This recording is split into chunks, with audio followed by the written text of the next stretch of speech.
সঠিক সময়ে legal notice এনে আশ্রয় বাড়ি ভাঙা আটকালো অভি। হ্যাঁ বন্ধুরা, সম্পূর্ণটা জানতে ভিডিওটা প্রথম থেকে শেষ পর্যন্ত দেখতে থাকুন। ধারাবাহিকের শুরুতে দেখা যাচ্ছে ছুটির হাতে তো চোট লেগেছে, তাই জন্য অভি ছুটির হাতে আইস প্যাক লাগিয়ে দিচ্ছে। ঠিক তখনই তো সেখানে ইন্দ্র এসেছে। ছুটি তো এবার ইন্দ্রর জন্য চা বানাতে চলে যায়। ইন্দ্র তো এবার অভিকে সাইডে নিয়ে গিয়ে বলছে যে ভাই শোন না, আমার কাছে পাক্কা খবর আছে, আশ্রয় বাড়িতে না কিছু একটা ঘোটালা হচ্ছে। আমার মনে হচ্ছে কোনো না কোনো বড়সড় একটা গন্ডগোল হচ্ছে। অভি তখন বলছে যে গন্ডগোল মানে ওই তো কোর্ট বলে দিয়েছে যে আশ্রয়বাড়ির লোকজনরা আশ্রয়বাড়িতে ফিরে যেতে পারে, তারপরে আবার কি গন্ডগোল। ইন্দ্র তখন বলছে ওটা তো লিগ্যাল নোটিশ, কিন্তু ইললিগালি তো অনেক কিছু হতে পারে তাই না। অভি তো অবাক, বলছে মানে তুই কি বলতে চাইছিস যে আশ্রয় বাড়ির ওপরে কোনো অ্যাটাক হতে পারে। ইন্দ্র তখন বলছে যে হ্যাঁ, আমার মাথায় তো ওটাই আসছে। অভি তখন হাত ফাত গুটিয়ে বলছে যে চ দেখি ওখানে কি হচ্ছে। ও ইন্দ্র তো এবার সঙ্গে সঙ্গে ছুটিকে ডাকছে, বলছে যে ছুটি। অভি তো সঙ্গে সঙ্গে এবার ইন্দ্রকে আটকায়, বলছে যে উফ, তুই আবার ছুটিকে কেন ডাকছিস? তুই জানিস না ও কেমন ইমোশনাল, ওকে এক্ষুনি বললে গন্ডগোল হয়ে যাবে। তুই যদি ছুটির সামনে মুখ খুলেছিস না, তাহলে মুখটা স্টেবলার দিয়ে একদম আটকে দেবো। ঠিক তখনই তো সেখানে এবার ছুটি চলে আসে। ছুটি এসেই অভিকে প্রশ্ন করছে, বলছে যে কি যেন বলছিলে, কি মুখ বন্ধ রাখা না কি কি কথা। এবার এই অভি কি করবে, কথাটাকে ঘুরিয়ে দিয়ে বলছে যে ওই মিডিয়ার কথা বলছিলাম। আসলে ওই দেবদত্ত রায়চৌধুরীর কেসটা তো এখন টপে, তাই জন্য মিডিয়ার সামনে বেফাঁস কিছু মুখ খুলে দিলেই কিন্তু আমাদের গন্ডগোল হয়ে যেতে পারে। ছুটি শোনো না, আমাদের একটা কাজ পড়ে গেছে, আমরা এক্ষুনি বেরোচ্ছি, ঠিক আছে? আর আপনি এই ল্যাপটপটা নিয়ে কাজটা করতে পারেন। আর হ্যাঁ, আর একটা ভালো কথা, ওই রোমা আর রুদ্র ওদের দুজনের পাস্ট হিস্ট্রি কিন্তু আমার চাই। ওরা দুজন কোথায় কোন পুলিশ স্টেশনে, কোথায় কোন থানাতে ওদের কেস ছিল, সব কিছু। আর দরকার পড়লে ইন্দ্রর হেল্পও নিয়ে নিতে পারেন। এই কাজগুলো যতক্ষণ না শেষ হচ্ছে ততক্ষণ কিন্তু বাড়ি যাওয়ার কোনো সিন নেই, ঠিক আছে? ছুটি তো এবার কাঁদতে কাঁদতে অভিকে বলছে যে কিন্তু এই আমার ডিম ভাপা, আমি যে বাড়িতে সকলকে বলে এসেছি ডিম ভাপা বানাবো, তাহলে বাড়ির লোকরা এখন খাবে কি? অভি তখন বলছে যে খাবে না, ওটার থেকে এখন বেশি ইম্পর্টেন্ট এই কাজটা। এই সব কথা বলে অভি তো এবার ওখান থেকে চলে যায়। ছুটি এবার ইন্দ্রকে বলছে যে ইন্দ্রদা দেখেছো তো কেমন তোমার বন্ধুটা না একেবারে বিরক্ত করে। এই বলেই তো ছুটি রেগে মেগে সোফার উপরে বসে কাজবাজ শুরু করে দিয়েছে। ইন্দ্র তো এবার মনে মনে বলছে যে ছুটি, আমি তোমার দাদা হয়েও আজকে অভিকে সাপোর্ট করছি, কারণ এক্ষুনি অভি তোমাকে টেনশন দিতে চায় না ছুটি।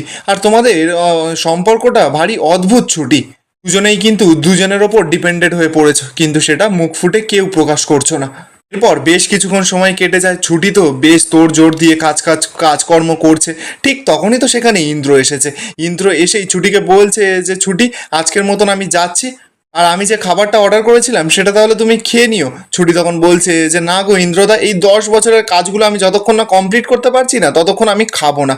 ও ইন্দ্র তো এবার ছুটিকে বোঝাচ্ছে, বলছে যে দেখো ছুটি, খাবারের ওপর কিন্তু একদম রাগ করবে না। ছুটি তো এবার রেগে মেগে ইন্দ্রকে বলছে যে ইন্দ্রদা, তোমার বন্ধু শুধু রাগ থাকতে পারে, আমার কোনো রাগ থাকতে পারে না। আর ওই যে আনন্দদাকেও নিয়ে যাও, আনন্দদা দেখো না, আমি না গেলে নাকি উনিও বাড়িতে যাবে না। আনন্দ তখন বলছে যে হ্যাঁ, তো আমার বোন না গেলে আমিও এখান থেকে বোনকে রেখে যাব না। ইন্দ্র তখন বলছে যে বেশ, তো আনন্দ এখানে থাক না, তাহলে আমি এখন চলি, টাটা। এরপর দেখা যাচ্ছে ইন্দ্র তো ওখান থেকে বেরিয়ে পড়েছে। ঠিক তখনই ছুটির ফোনে তো শতরূপা ফোন করেছে। ছুটি তো এবার ফোনটা দেখেই ঘাবড়ে গেছে, বলছে যে ছি ছি, মা তো এবার ফোন করেছে, এবার আমি কি বলবো, ডিম ভাপা তো বানানো হয়নি। এখন তো দেখতে পাচ্ছি মায়ের কাছে আমার কথার কোনো মূল্য থাকবে না। ছুটিতে এবার ভয়ে ভয়ে ফোনটা তুলেছে। শতরূপা তো এবার সঙ্গে সঙ্গে ছুটিকে বলছে যে এই কি রে, তুই বললি বাড়িতে ফিরে নাকি রান্না করবি, এখন রাত 9টা বাজতে চললো, আর তুই নাকি ডিম ভাপা কি বানাবি? আর অভিকে তো আমি ফোন করছি, অভি তো ফোনই তুলছে না। ছুটি তখন বলছে যে মা কি আর বলবো, ও তো গেছে কোনো একটা মিটিংয়ে, কিন্তু আমি তো এখান থেকে বেরোতেই পারছি না, আমাকে তো ঢেলা কাজ দিয়ে গেছে। আচ্ছা মা, তুমি আমাকে বলো যে আমি কি মানুষ না, আমাকে পুরো 1 সপ্তাহের কাজ দিয়ে চলে গেছে। শতরূপা এবার রেগে মেগে বলছে যে কি, অভি এত দূর এগিয়ে গেছে, আমার বৌমাকে দিয়ে এত খাটাচ্ছে। ও ফিরুক আজকে বাড়িতে, ও বোধহয় খুন্তির মাঠটা আমার কাছ থেকে ভুলে গেছে। ছুটি তো এবার ভয় পেয়ে গেছে, বলছে যে দেখো মা, তুমি যদি এক্ষুনি তোমার ছেলেকে এইসব বলো, তোমার ছেলে কিন্তু আমার ঘাড়ে উঠবে, তারপর বলবে যে কাজের জায়গার কথা বাড়িতে গিয়ে বলি। শতরূপা তখন রেগে মেগে বলছে যে বেশ, বলিস না, ও দেখবো ওর ঘাড়ে কথা মাথা, তোকে গিয়ে শাসন করে। ঠিক তখনই তো দেখা যাচ্ছে যে ঘরে অভি চলে গেছে। শতরূপা তো এবার অভিকে দেখেই বলছে যে এই ছুটি, তুই ফোনটা রাখ তো, এই তো বাড়িতে ফিরেছে, রাখ। শতরূপা তো এবার সঙ্গে সঙ্গে ফোনটা রেখে একটা খুন্তি নিয়ে ও অভির কাছে গেছে, গিয়ে বলছে যে এই তুই দাঁড়া একদম, তুই মানুষকে কি মানুষ বলে মনে করিস না, মানুষ বলে গণ্য করিস না? অভি তো এবার অবাক, বলছে আমি করেছিটা কি? শতরূপা তো এবার রেগে মেগে বলছে যে তোর জন্য আমার এত বড় একটা বউ সে এখনো বাড়িতে ফিরতে পারিনি, দাঁড়া তোর আজ ঠ্যাং ভেঙে দেবো। এই বলেই তো শতরূপা খুন্তিটা দিয়ে অভিকে মারতে যাচ্ছে। ঠাম্মি তো এবার এসে এই শতরূপাকে আটকাচ্ছে, বলছে করছো নাকি, এত বড় ছেলেকে খুন্তি দিয়ে মারছো? অভি তো এবার শতরূপাকে বলছে যে এক মিনিট ছুটি এখনো বাড়িতে ফেরেনি। শতরূপা তখন বলছে যে বাবা তুই বোধহয় জানিসই না, তুই ওকে এক সপ্তাহের কাজ একদিনে করতে দিয়ে এসেছিস, আবার থ্রেট করে এসেছিস যে 100 দিনের কাজ নাকি 1 ঘন্টার মধ্যে করতে হবে। তুই কি ভেবেছিস, ওকে কি মানুষ ভাবিস না? অভি এবার কি বলবে, বলছে যে দাঁড়াও দাঁড়াও মা, আমি এক্ষুনি আসছি, ওকে নিয়ে আসছি। শতরূপা তো রেগে মেগে বলছে যে যাও ওকে গিয়ে এক্ষুনি নিয়ে আসো। অভি তো সঙ্গে সঙ্গে বেরিয়ে পড়ে। এদিকে তো দেখা যাচ্ছে ঠাম্মির সঙ্গে এবার শতরূপার ঝামেলা লেগে গেছে। ঠাম্মি তো এবার শতরূপাকে বলছে যে আচ্ছা তো ওই মেয়েটারও বলিহারি, ওই মেয়েটা এমন ও যে বর বললো আর ও অমনি অফিসে থেকে গেল, এত রাত হয়ে গেছে ও বাড়িতে ফিরে আসতে পারলো না। আর যতই বলো তুমি বৌমা, ওই মেয়েটা কিন্তু বারমুখো।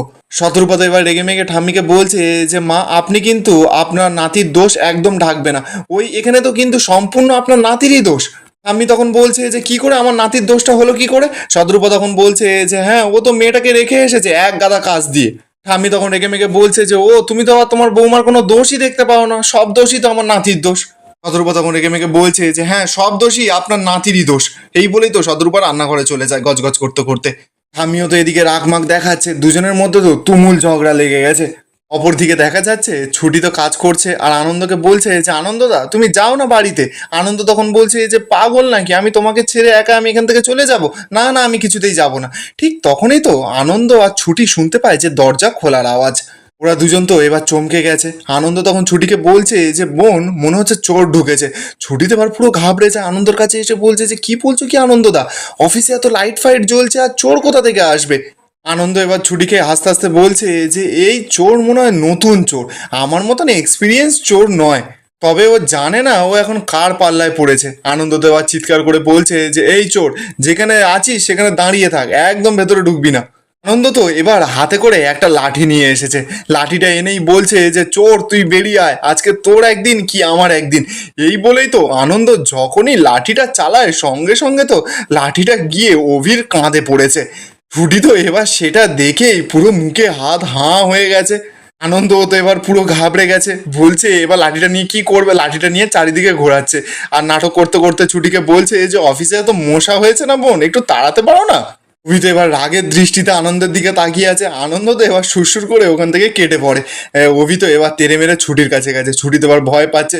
ছুটি এবার অভিকে বলছে যে স্যার আমি সব কাজ বাজগুলো করে রেখেছি উকিল স্যার। অভি তো এবার রেগে মেগে ছুটিকে বলছে যে আপনার কি বুদ্ধি শুদ্ধগুলো পাহাড়ের নিচ থেকে খাদে লাভ মেরেছে? ছুটি তো এবার অবাক, বলছে যে কেন, আপনি যা যা কাজগুলো দিয়েছিলেন সেগুলো তো আমি সারা রাত ধরে করছিলাম। অভি তো এবার রেগে যায়, বলছে যে আপনাকে আমি ইয়ার্কি মেরে বলেছি আর আপনি সারা রাত ধরে কাজ করছেন। ছুটি তখন বলছে যে কেন, আপনিই তো বলেছিলেন আমাকে কাজগুলো করতে। অভি তখন রেগে মেগে বলছে যে সারাদিন না হা হা হি হি করলে এরকমই ধরনের কাজগুলো হয়, চলুন এক্ষুনি আমার সঙ্গে বাড়িতে চলুন। ছুটি এবার রেগে মেগে বলছে যে আপনি না সব সময় আমাকে বকাঝকা করেন, এবার কিন্তু আমি আশ্রয় বাড়িতে চলে যাব। অভি তো সেটা শুনেই এবার ঘাবড়ে গেছে, বলছে যে না না ছুটিকে এখন আশ্রয় বাড়িতে কিছুতেই যেতে দেওয়া যাবে না। অভি তো এবার ছুটির সামনে রাগমাগ দেখাচ্ছে, বলছে যে আপনি কিন্তু এই আশ্রয় বাড়িতে যাওয়ার কথা বললেন বলে কন্ট্রাক্ট ভাঙার জন্য 5 থেকে 4 হয়ে গেল, এবার বেশি কথা বললে আরো কমে যাবে নাম্বার। ছুটি তখন বলছে আমি কি পার্মানেন্ট যাওয়ার কথা বলেছি নাকি, আমি তো কয়েকদিনের জন্য যাওয়ার কথা বলেছিলাম। অভি তখন সরাসরি বলছে যে না আপনি যাবেন না, এখন মন খারাপ হয়ে যাক মন ভেঙে যাক তাও আপনার ওখানে এখন যাওয়া হবে না। ছুটি তখন বলছে যে কি হয়েছে আপনার, এতটা রাগারাগি করছেন কেন আপনি? অভি তো এবার পুরো স্ট্রিক্ট হয়ে যায়, বলছে যে আমি কিন্তু ঠিক করব যে আশ্রয় বাড়িতে কখন কে ঢুকবে, ওর থেকে সময় বের করা কিন্তু আমার দায়িত্ব। আর এই শুনুন, এবার যদি বেশি বাড়াবাড়ি করেছেন না 4টে থেকে কিন্তু কেটে 3 পয়েন্ট করে দেবো। চলুন এবার বাড়িতে চলুন, আমি বাইরে অপেক্ষা করছি। এই বলেই তো অভি এগিয়ে যায়। ছুটি এবার মনে মনে বলছে যে কি হলো লোকটার, এরকম ব্যবহার করছে কেন হঠাৎ করে। আর এখানেই আজকের এপিসোডটা শেষ হয়ে যায়। আপনাদের কেমন লাগছে প্রতিজ্ঞা সিরিয়ালের এপিসোডগুলো কমেন্টে অবশ্যই জানাবেন। আর অভি কি আশ্রয় বাড়িটাকে রক্ষা করতে পারবে কমেন্টে সেটাও জানাবেন।